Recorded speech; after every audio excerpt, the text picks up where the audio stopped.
टाळ्याच्या गजरामध्ये या ठिकाणी माथाडी कामगार चळवळीवर अत्यंत प्रेम करणारे आपले देवेंद्रजी फडणवीस साहेब आज आपल्या दोन्ही नेत्यांनी या ठिकाणी नाशिक जिल्ह्यातील कामगार असेल, आमचा इतर जिल्ह्यातील माथाडी कामगार असेल त्याच्या न्याय प्रश्नासाठी या ठिकाणी यानंतर माथाडी भूषणचे पहिले 9 मानकरी जे आहेत त्यांनी असंच उभं राहून आपण 9 मानकरी पटकन उठून आपल्या हातातच घेऊन यायचं आहे. नामदेव असले, लक्ष्मण कदम, श्रीमती प्रभा पाटील पटकन यायचं आहे. चला चला उठून मागचे बी उभे राहा. पहिल्या 9 लोकांनी सगळ्यांनी लाईनीत उभं करतो. तोपर्यंत हे करू द्या, तो करू द्या ना. माथाडी भूषणवाले उभे आहेत तोपर्यंत रामचंद्र गरज साहेब इतर कोणी सत्कार करणार. चला पुढे जायचं पटकन.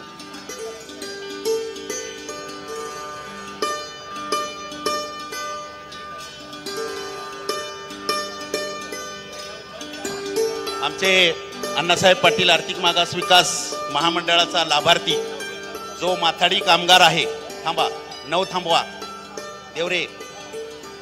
हां, लाभार्थी आमचे पोपट दिघे जे कांदा बटाटा मार्केटचे आहेत त्यांनी बी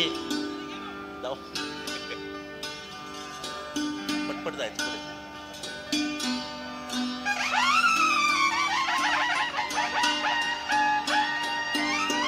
माथाडी भूषण घेतलेल्या माणसाने लगेच पुढे जायचं आहे.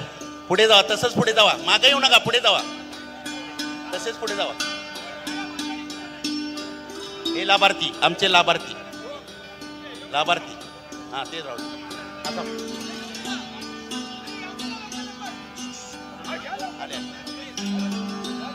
अरे या सगळे माथाडी भूषणचे सगळे मानकरी 18 मानकरी आहेत. हे बघा या ठिकाणी माथाडी भूषण हा फार मोठा या जयंतीच्या निमित्तानं आपण कार्यक्रम करत असतो.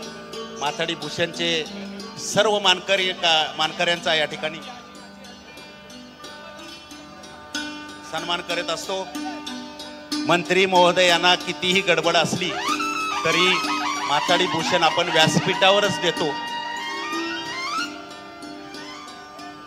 चला पुढे, चला पुढे, तिकडे उतरा, पुढे उतरा. अण्णासाहेब पाटील आर्थिक मागास विकास महामंडळाचा योजनेचा लाभ घेतलेले आमचे माथाडी कामगार जे पोपट दिघे आहेत असे 1 लाख मराठा उद्योजक झालेत. त्याच्यामध्ये माथाडी कामगार बहुसंख्य आहेत. त्याच्यामधला एकच आपण आज निवडलेला आहे ते म्हणजे पोपट दिघे जे कांदा बटाटा मार्केटमध्ये काम करतायत. त्यांनी ॲटो रिक्षा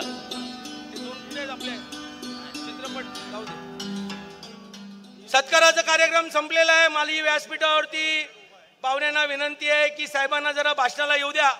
साहेब येण्यापूर्वी जरा घोषणा करूया आपण.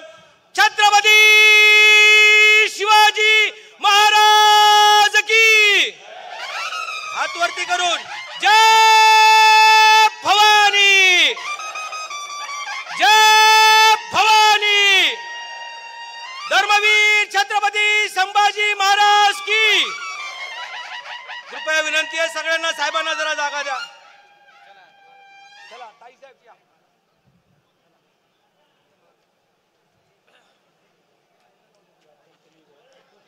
भारत माता की, भारत माता की. छत्रपती शिवाजी महाराज की. धर्मवीर छत्रपती संभाजी महाराज की. जय भवानी, जय भवानी. आज सर्वप्रथम मराठा क्रांती सूर्य आणि ज्यांनी मराठा समाजाकरता सर्वात पहिल्यांदा बलिदान दिलं ते स्वर्गीय श्री अण्णासाहेब पाटील यांच्या 91व्या जयंतीच्या निमित्ताने या ठिकाणी होणाऱ्या कामगार मेळाव्यामध्ये मंचावर उपस्थित असलेले सन्माननीय माजी मंत्री गणेश नाईक साहेब, सन्माननीय आमदार मंदाताई म्हात्रे या कार्यक्रमाकरता ज्यांच्या निमंत्रणाहून मी या ठिकाणी येतो ते माझे मित्र, माझे बंधू आणि खऱ्या अर्थानं 1,00,000 मराठा उद्योजक तयार करून ज्यांनी एक मराठा समाजामध्ये नवीन रेकॉर्ड तयार केला ते नरेंद्र अण्णासाहेब पाटीलजी, आमचे मित्र शशिकांत शिंदेजी, प्रवीण दरेकरजी, प्रसाद लाडजी, निरंजन डावखरेजी, संजीव नाईकजी, संदीप नाईकजी, सागर नाईकजी, रामचंद्र गरजजी, दत्ता घंगाळेजी, श्रीधर डुबेजी, PL खंडागळेजी, एकनाथ जाधवजी, गुलाबराव जगताप, अशोकजी डफ, कीर्ती राणा, प्राचीताई आमच्या वहिनी, त्याचप्रमाणे रविकांत पाटील, भारतीताई पाटील, शंकर पिंगळे, संजय पानसरे, शुभांगी पाटील, शशिकला पाटील, मंचावरील सर्व मान्यवर आणि या ठिकाणी उपस्थित सर्व माझ्या भगिनी आणि बंधूंनो, दरवर्षी स्वर्गीय अण्णासाहेब पाटलांची जयंती या ठिकाणी साजरी करण्याकरता आपण सगळे लोक एकत्रित होत असतो आणि गेले काही वर्ष नित्य नियमाने कुठलाही कार्यक्रम असला तरी हा कार्यक्रम करूनच पुढच्या कार्यक्रमाला मी जातो, कारण या कार्यक्रमात एकीकडे स्वर्गीय अण्णासाहेब पाटील यांना आदरांजली देण्याची संधी मिळते, तर दुसरीकडे आमच्या माथाडी कामगारांचं दर्शन घेण्याची, त्यांच्याशी संवाद साधण्याची संधी देखील याच कार्यक्रमाच्या माध्यमातून मला मिळते आणि म्हणून खऱ्या अर्थानं या ठिकाणी मी येत असतो. आपल्याला कल्पना आहे आमच्या माथाडी कामगारांकरता जो संघर्ष स्वर्गीय अण्णासाहेब पाटलांनी केला, जो माथाडी कामगार छोट्या छोट्या गावातनं या ठिकाणी आला होता, मजुरी करत होता, ओझं वाहत होता, पण त्याच्याकडे कोणी पाहायला तयार नव्हतं. या कामगाराचं काय होईल, याचं भविष्य काय, त्यांच्या मुलांचं भविष्य काय, हे प्रश्नचिन्ह त्या ठिकाणी लागू व्हायचं. एक प्रकारची पिळवणूक या सगळं कामगारांची त्या ठिकाणी होत होती आणि त्यावेळी स्वर्गीय अण्णासाहेब पाटलांनी एक लढा उभारला आणि त्यांनी आणि अनेक लोकांनी मिळून आमच्या माथाडी कामगाराला संरक्षण मिळालं पाहिजे या संदर्भातला प्रयत्न केला. आपला कायदा आणि त्यानंतर त्या कायद्याच्या माध्यमातून मिळालेलं संरक्षण, वेळोवेळी त्याकरता झालेला संघर्ष, या सगळ्या गोष्टींमुळे आज माथाडी कामगारांचं दैवत म्हणून स्वर्गीय अण्णासाहेब पाटलांकडे आपण पाहतो आणि त्यांच्या माध्यमातूनच एक मोठी प्रेरणा ही आपल्याला सातत्याने मिळते. या ठिकाणी हा कायदा देशामध्ये एक आगळा वेगळा अशा प्रकारचा कायदा आहे आणि आपल्याला कल्पना आहे की आज खूप स्थित्यंतरं झाली, सर्व क्षेत्रामध्ये तंत्रज्ञान यायला लागलं, माणसाचं काम मशीन करायला लागल्या, पण अनेक दबाव आले तरी देखील आम्ही सातत्याने हीच भूमिका ठेवली की माथाडी कामगारांचं संरक्षण झालंच पाहिजे, त्यांच्या हक्कांवर कुठलीही गदा आम्ही येऊ देणार नाही. आणि सातत्याने ज्या ज्या वेळी अनेक कायद्यामध्ये बदल करण्याचे प्रस्ताव आल्यानंतर आपल्या नेते मंडळींनी ज्या ज्या वेळी आमच्या निदर्शनास आणून दिलं की हे प्रस्ताव माथाडी कामगारांच्या बाजूचे नाहीत, त्यावेळी सरकारने घेतलेले प्रस्ताव देखील नाकारण्याचं काम आम्ही केलं. मग मागच्या काळामध्ये बोर्डांचं एकत्रीकरण असेल, नरेंद्र पाटीलजी माझ्याकडे आले, त्यांनी सांगितलं की यांनी आमच्यावर अन्याय होईल. नवीन कायदा तयार होत होता, उपोषण सुरू होतं. मी सभागृहामध्ये एंट्री घेत होतो आणि त्या ठिकाणी नरेंद्रजी तुम्ही मला भेटलात आणि सांगितलं की काही झालं तरी आम्हाला कायदा नको, याच्यामध्ये खूप अडचणी आहेत.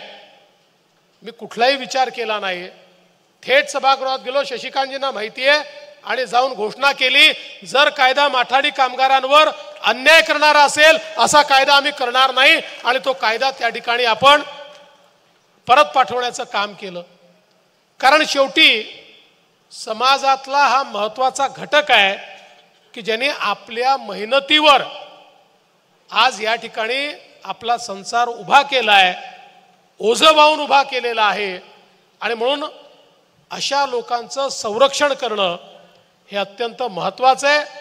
मी आज देखील आपल्याला निश्चितपणे या निमित्ताने सांगतो की अडचणी आहेत, पण या अडचणी दूर करण्याकरता निश्चितपणे आपलं सरकार पुढाकार घेईल.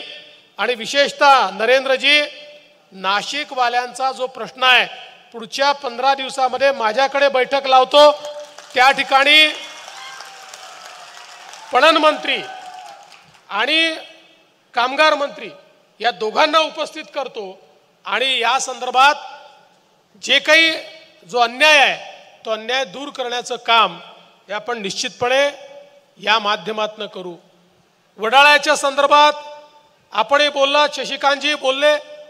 मागच्या काळामध्ये मी मुख्यमंत्री असताना काही निर्णय आपण घेतले होते वडाळ्याच्या संदर्भात की ज्याच्यातनं आपण त्याला फिजिबिलिटी आणली होती, पण अद्यापही काही अडचणी आहेत, त्यामुळे ते सुरू होऊ शकलेलं नाही. त्याही संदर्भात ज्या अडचणी आहेत त्या दूर करण्याकरता मी एक बैठक बोलवतो. या बैठकीमध्ये एकदा आपण निर्णय घेऊ. आपल्याला कल्पना आहे, माझ्या मागच्या बैठकीमध्ये जे संभव नव्हते असे निर्णय आपण घेतले आणि त्याचे GR देखील काढले, पण दुर्दैवाने तरी देखील याच्यामध्ये अजूनही काही अडचणी आहेत असं माझ्या आज लक्षात आलेलं आहे. तर त्या दूर करून आमच्या माथाडी कामगारांना घरं मिळाली पाहिजेत, या संदर्भातला पुढाकार आपण घेऊ. आणि या नवी मुंबईमध्येही प्रधानमंत्री आवास योजनेच्या घरांच्या संदर्भात जी मागणी आपण केली आहे, त्याही संदर्भात जे या ठिकाणी निकषात बसत असतील अशा लोकांना या प्रधानमंत्री आवास योजनेत माथाडी कामगारांना प्राधान्य कसं देता येईल, या संदर्भातला निर्णय देखील माननीय मुख्यमंत्र्यांची चर्चा करून आम्ही घेऊ, जेणेकरून खऱ्या अर्थानं आमच्या माथाडी कामगारांना योग्य अशा प्रकारचा न्याय या ठिकाणी मिळेल. खरं तर एक गोष्ट निश्चितपणे आहे की स्वर्गीय अण्णासाहेब पाटलांनी या ठिकाणी मराठा समाजाकरता बलिदान दिलं. ज्यावेळी त्यांनी बघितलं की स्वराज्याचं रक्षण करणारा हा समाज, गावगाड्याचं नेतृत्व करणारा हा समाज, पण या समाजाला एक प्रकारे कुठेतरी अडचणीत आणण्याचं काम झालेलं आहे, त्यावेळी या समाजाला प्रतिनिधित्व मिळालं पाहिजे.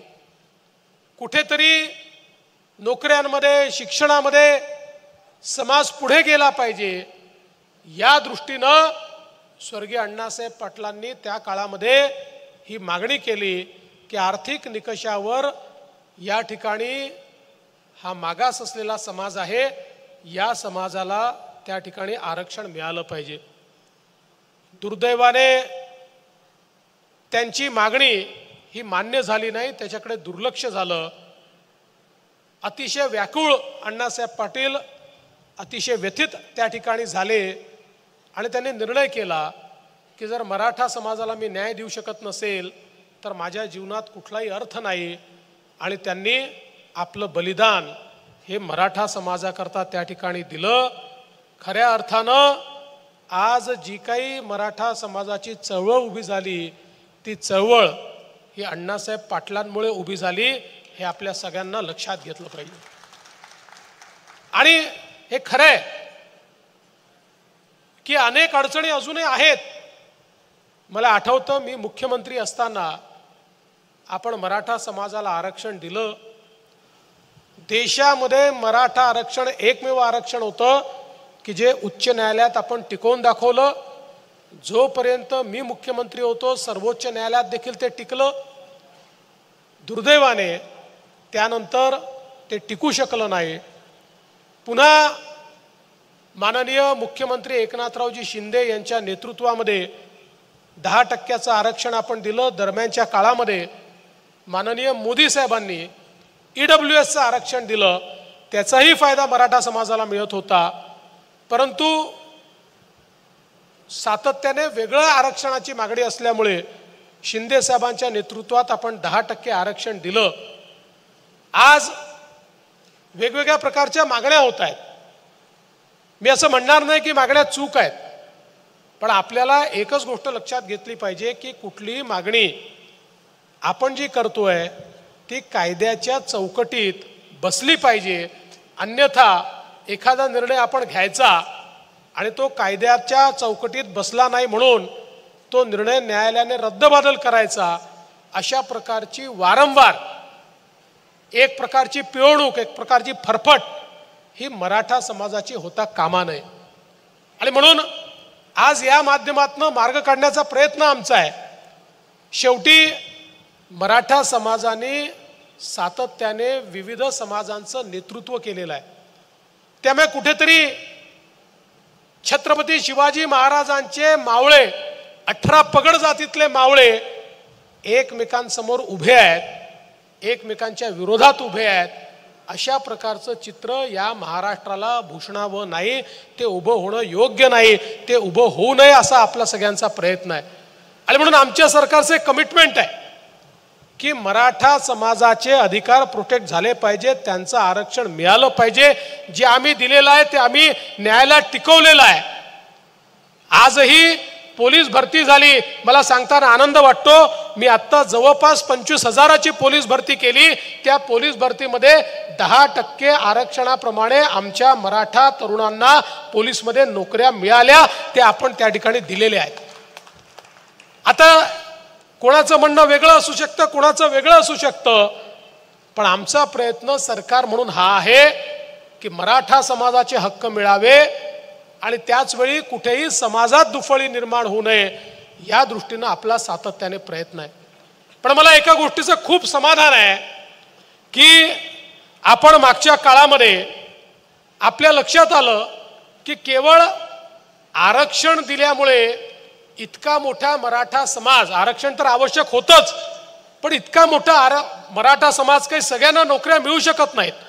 त्यामुळे सगळ्यांचं कल्याण हे त्या ठिकाणी होणं कठीण आहे. आणि म्हणून मग आपण सारथीसारखी एक संस्था तयार केली आणि उच्च शिक्षणामध्ये मराठा समाजाचा टक्का वाढावा, UPSC MPSC मध्ये वाढावा, IAS IPS अधिकारी व्हावेत म्हणून सारथीची निर्मिती त्या ठिकाणी मी केली. मला सांगताना आनंद वाटतो की आज सारथीच्या माध्यमातून 51 विद्यार्थी UPSC मध्ये पास झाले, 12 IAS झाले, 18 IPS झाले. जवळजवळ या ठिकाणी 480 आमचे MPSC मध्ये तहसीलदारापासून वरच्या पदापर्यंत त्या ठिकाणी DYSP पासून तर डेप्टी कलेक्टर पर्यंत वेगवेगळ्या पदांवर गेले. आणि मोठ्या प्रमाणात त्या सगळ्या लोकांनी सांगितलं की आज आमचं कल्याण झालं कारण सारथीची निर्मिती झाली. आणि त्याही पेक्षा मला महत्त्वाचं काय वाटतं तर अण्णासाहेब पाटील आर्थिक विकास महामंडळ, मी त्यावेळी नरेंद्र पाटलांना विनंती केली की नरेंद्रजी हे महामंडळ बंद असल्यासारखं आहे, तुम्ही जबाबदारी घ्या. मी पैशाची कमतरता पडू देत नाही. आपण हे महामंडळ काढलं होतं मराठा समाजामध्ये उद्योजक तयार करण्याकरता. तुम्ही म्हणाल तेवढे पैसे आम्ही याला देऊ, पण आपल्याला मराठा समाजामध्ये आमची जी तरुणाई आहे त्यांना उद्योजकांमध्ये परिवर्तित केलं पाहिजे. आणि मी खरोखर माझे मित्र किंवा माझे भाऊ आहेत म्हणून नाही म्हणत, पण मी खरोखर सांगतो आज जे काम या आर्थिक विकास महामंडळामध्ये नरेंद्र पाटलांनी करून दाखवलं हे खरोखर मला असं वाटतं या देशामध्ये कुठल्या आर्थिक विकास महामंडळाच्या अंतर्गत झालं नाही. 1 लाख मराठा तरुणांना उद्योजक बनवण्याचा विक्रम हा नरेंद्र पाटील साहेबांनी या ठिकाणी करून दाखवला. आणि आज संख्या वाढते. 8,000 कोटी रुपयांपेक्षा जास्तीचं कर्ज हे आमच्या मराठा तरुणांना मिळालेलं आहे. तुम्ही आठवा अवस्था काय होती, 8,000 कोटी सोडा, 8 लाख रुपयाचं कर्ज आमच्या मराठा तरुणांना मिळत नव्हतं. आज 8,000 कोटीचं मिळालेलं आहे. आणि 8,000 कोटीने अजून 20,000 कोटी रुपये जरी लागले तरी राज्य सरकार मागे हटणार नाही. ज्या ज्या तरुणांना आपल्या पायावर उभं राहायचं आहे, आज 1 लाख तरुण नोकरी मागणारे नाही, नोकरी देणारे या ठिकाणी झाले. आणि त्याचं सगळं श्रेय जर कुठल्या एका व्यक्तीचं असेल तर ते नरेंद्र अण्णासाहेब पाटील या व्यक्तीचं आहे, ज्यांनी पायाला भिंगरी लावून एकेका जिल्ह्यामध्ये फिरून प्रसंगी बँकांची भांडून. आणि एक गोष्ट नरेंद्र पाटलांची, आमचे त्यांचे संबंध खूप जवळचे आहे, पण माथाडी आणि मराठा किंवा अण्णासाहेब पाटील आर्थिक विकास महामंडळ हे 2 विषय आले की नरेंद्र पाटील आम्हालाही सोडत नाही. आवश्यकता पडली तर आमची हजामत त्या ठिकाणी करतात. त्यामुळे त्यांनी सातत्याने पाठपुरावा करून प्रसंगी सरकारशी 2-2 हात करून या माध्यमातनं जे सगळे बदल आवश्यक आहेत ते बदल करून घेतले.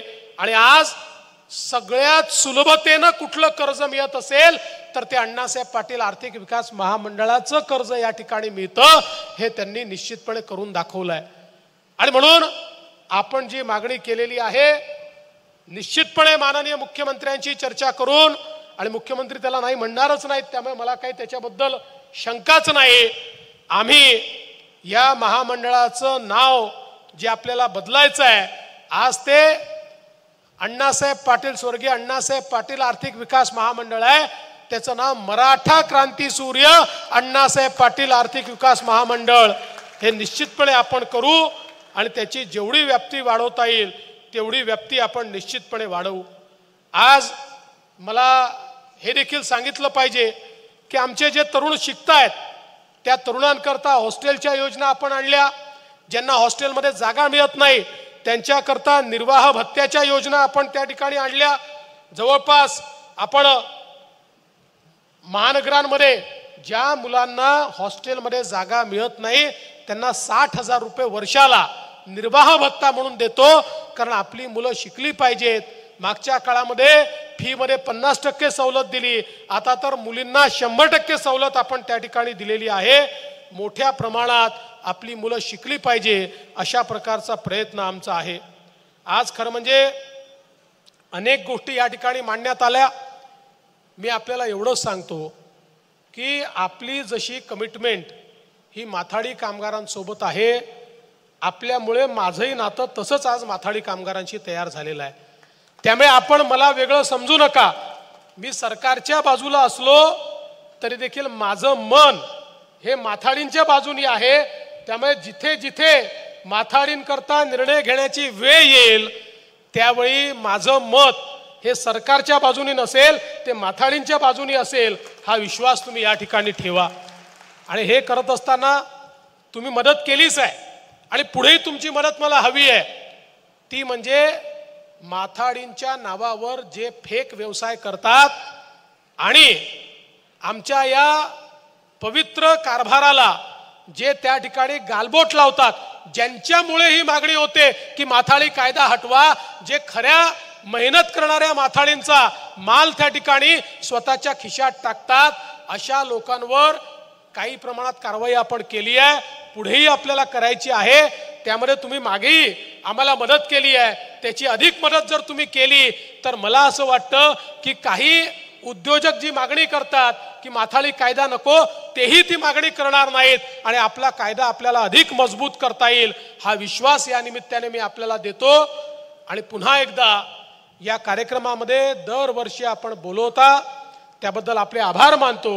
या निमित्ताने स्वर्गीय अण्णासाहेब पाटील यांना आम्ही आशीर्वाद मागतो की माथाडी कामगार आणि मराठा समाज यांच्या संदर्भातले निर्णय तातडीनं घेण्याकरता त्यांचे आशीर्वाद आमच्या पाठीशी असावेत, एवढीच या निमित्ताने विनंती करतो आणि माझं बोलणं संपवतो.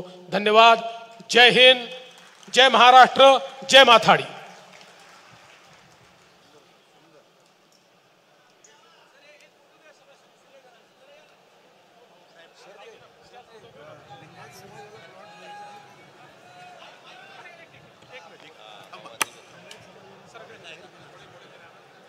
एक माझी विनंती आहे, 1,00,000 मराठा उद्योजक तयार केल्याबद्दल मी नरेंद्र पाटील यांचा सत्कार करू इच्छितो. तेवढा सत्कार करून हा कार्यक्रम आपण संपवू.